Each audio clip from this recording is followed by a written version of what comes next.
Allah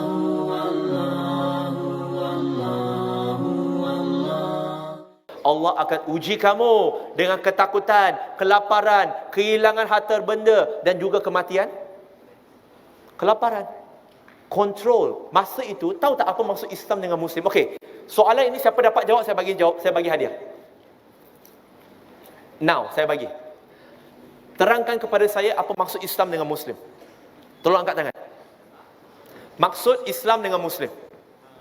Sebab kebanyakan kalinya saya pergi ke universiti Islam sekalipun, ramai yang gagal jawab soalan saya. Takut dah kan? Angkat tangan, jawab. Perempuan? Jawab je, tak berdosa, jangan risau. Tak ada orang nak jawab soalan saya. Adik-adik kan belajar rukun Islam, rukun iman? Okey, siapa boleh jawab soalan saya? Okey, adik, nama apa adik?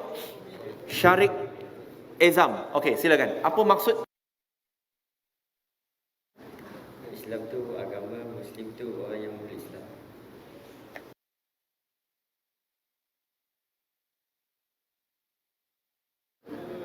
Betul. Tapi penjelasan sedikit.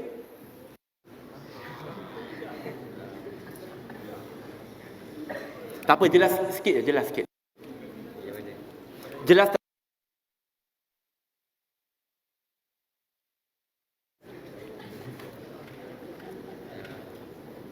Tak apa, dia malu. Jawapan dia tidak menepati apa yang saya nak.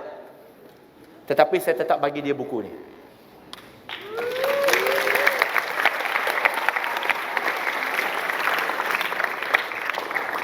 Adik-adik, dengar elok-elok apa itu Islam, apa itu Muslim. Sebab ramai di kalangan kita rasa kita tahu apa itu Islam, apa itu Muslim. Tetapi hakikatnya penghayatan itu kurang. Betul, apa yang disebut oleh Syarik tadi, Islam itu agama, Muslim adalah orang yang memeluk agama Islam. Tapi biar saya panjangkan lagi. Islam berasal daripada kata akar salam, salimah dengan silm. Salam, salimah, keamanan, kedamaian, kesejahteraan. Silm itu bermaksud penyerahan. Ini bermaksud Islam secara teknikalnya adalah bermaksud keamanan, kesejahteraan dan kedamaian dunia dan akhirat akan diperolehi dengan menyerahkan diri kepada Allah Subhanahu wa taala. Salah satu nama Allah ialah As-Salam, betul ke tidak? Maksudnya yang memberikan keamanan, yang memberikan kesejahteraan. Jadi itu adalah Islam. Islam ini usianya berapa tahun adik-adik? Bukan 1400. Yang 1400 adalah Al-Quran. Nabi Adam ni agama apa? Islam. Maksudnya Islam telah pun wujud di muka bumi ini semenjak manusia pertama menjejakkan kaki ke muka bumi. Baik. Apa maksud Muslim? Muslim adalah makhluk yang menyerahkan, menundukkan akal mereka dan hawa nafsu mereka mengikut perintah Tuhan. Ini bermaksud adik-adik, saya luaskan lagi, adik-adik perlu faham yang ini. Bulan, bintang, matahari, malahan organ dalaman adik-adik sekarang adalah Muslim. Termasuk kawan-kawan kita yang belum Muslim. Organ dalaman mereka adalah Muslim. Saya bagi contoh. Apa fungsi jantung kita? Pam darah. Apa fungsi paru-paru kita? Pam oksigen, betul? Boleh tak satu hari jantung dengan paru-paru mereka buat WhatsApp group, direct message. Mereka kata, bro jantung, hai bro jantung, assalamualaikum. Jadi jantung jawab, waalaikumsalam. Paru-paru, apa engkau nak? Lalu paru-paru bagi tahu kepada jantung, dia kata, bro, aku dah lama lah dalam badan Brother Firdaus ni, asyik buat kerja yang sama je, pam oksigen tiap-tiap hari. Aku rasa kan, aku perlukan sedikit fresh air. Aku nak cuba buat benda baru. Boleh tak kita tukar? Kita tukar watak kita, kita tukar peranan kita. apa kata engkau ambil alih tugas aku sehari untuk pam oksigen, aku ambil tugas engkau untuk pam darah. Boleh tak? Walaupun mungkin jantung dia mau, tapi rasa-rasanya boleh ke tak? Kenapa tak boleh? Adik-adik kena faham. Jantung itu Allah yang ciptakan. Paru-paru itu Allah yang ciptakan. Dia tak ada switch on off dekat sini untuk menyebabkan dia berfungsi. Ada tak? Tak ada. Kalau projektor, kalau pembesar suara kipas sekalipun, kalau orang tak tekan, dia boleh on off tak? Adik-adik ada jumpa tak on off button untuk activate jantung dalam organ-organ dalaman? Ada tak? Tak ada.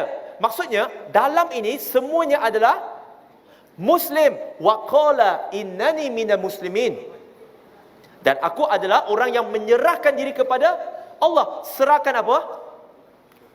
Serahkan akal kita. Bukan tak boleh guna akal dalam Islam, boleh. Serahkan hawa nafsu kita. Kalau adik-adik, kita yang ada akal dan hawa nafsu, tetapi kita membiarkan hawa nafsu kita mengatasi akal kita, apa beza kita dengan binatang? Binatang, tengok anjing, dia nak kencing, nak berak, dia pergi toilet tak? Tak, dia berak je, tak ada malu. Bila anjing, dia nak mengawan, dia tak bersembunyi, tepi jalan juga dia buat. Betul ke tak? Sebab dia membenarkan hawa nafsu dia mengatasi akal dia. Overtake. Kalau kita manusia yang ada akal lebih sihat, kita membiarkan hawa nafsu kita mengatasi, bestnya boleh sentuh perempuan ni, bestnya boleh sentuh lelaki tu, boleh peluk dia. Waktu itu kita buat apa yang hawa nafsu kita nak. Maksudnya kita ni manusia tetapi bernafsu binatang. Betul?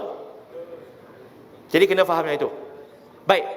Itu tentang puasa, settle. Apa lagi adik yang wajib? Cepat. Zakat. Zakat berapa ringgit? 7 ringgit. Bukan korang bayar pun, mak bapak bayar. 7 ringgit sehari banyak tak? 7 kali setahun, 7 ringgit setahun. Mahal ke? Duit bokek korang sehari berapa? 10 ringgit dah. Banyak? Tak banyak. Tahu tak? Kalau di Germany, ada seorang yang dah masuk Islam dengan uncle. Di Jerman, orang Kristian di sana, Protestan, mereka kena potong gaji setiap bulan 11%. Kalau bayangkan gaji dia 10,000, dia kena potong gaji dia setiap bulan 1,100 euro. Adik baru kena bayar 7 ringgit. Mana lebih senang? Yes. Senang. Apa lagi selain daripada zakat? Haji. Okey. Haji maksudnya perjalanan. Tapi haji ni, dia hanya wajib kalau mampu, betul? Nampak agama ni senang tak? Maksudnya kalau adik-adik tak ada duit, tak mampu, tak wajib pergi. Tak wajib. Kalau nak pergi pinjam duit, wajib ke tak? Tak wajib. Maksudnya adik-adik muslimin dan muslimat, yes, haji itu wajib. Tetapi adik-adik tahu tak? Kalau untuk penganut Sikh, mereka wajib juga untuk pergi ke Golden Temple di India. Ada beberapa denominasi Kristian yang mewajibkan mereka untuk adakan perjalanan ke tempat-tempat suci. Wajib juga. Tapi dalam Islam, kita pun ada. Okey? Baik. Seterusnya apa lagi selepas haji? Menutup aurat. Lelaki dari pusat ke lutut, perempuan, okey, segalanya kecuali muka dengan tangan. Okey, baik. Adik-adik, ada tengok tak rahib-rahib di dalam gereja? Rahib tahu tak rahib? Maksudnya, dia orang agama di dalam agama Kristian. Kita panggil sebagai sister lah, Katolik. Mereka ni pakai tudung ke tak? Pakai tudung. Malahan dalam Bible, 1 Corinthians chapter number 5 verse number 16, dia sebut bahawa sesiapa yang pergi gereja tanpa menutup kepalanya, maka wajib dibotakkan rambut dia.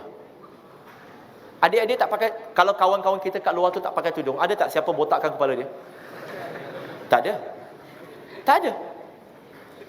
Adik-adik nak bagi tahu, tudung yang adik pakai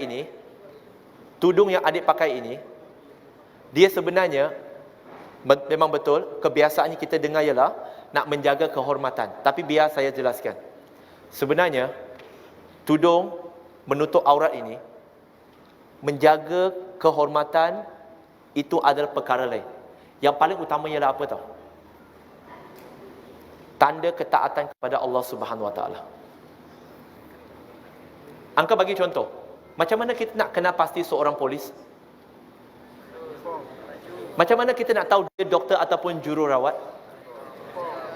Macam mana kita nak tahu seorang itu adalah ahli bomba? Macam mana kita nak tahu seorang itu adalah postman? Pernah tak ada orang kata, ini polis menindas polis. Macam mana nak paksa mereka pakai uniform? Tak. Sebab kita tahu mereka itu polis, mereka itu adalah postman dengan ada uniform. Adik-adik keluar macam ni, ada tak orang akan ingat, adik ni Kristian ke? Ada tak? Tak. Itu adalah tanda ketaatan kepada Allah. Itu saja. Itu adalah tanda ketaatan kepada Allah Subhanahu Wa Taala. As simple as that. Itu objektif utama. Allah